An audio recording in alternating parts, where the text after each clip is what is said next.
আমি একটা জিনিস বুঝেছি, এদেশে রবীন্দ্রনাথ জন্মাননি।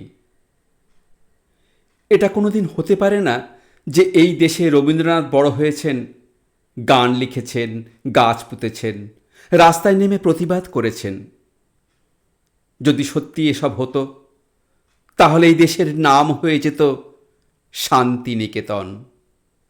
মুখের ভাষার নাম হতো গীতবিতান, ধর্মের নাম হতো গাছ, আর প্রতিবাদের নাম হতো রক্তকরবী। এসব কিছুই তো হয়নি।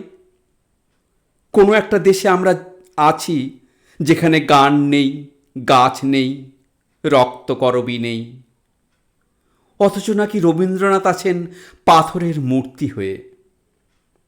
আমার দৃঢ় বিশ্বাস রবীন্দ্রনাথ দেশে জন্মাননি।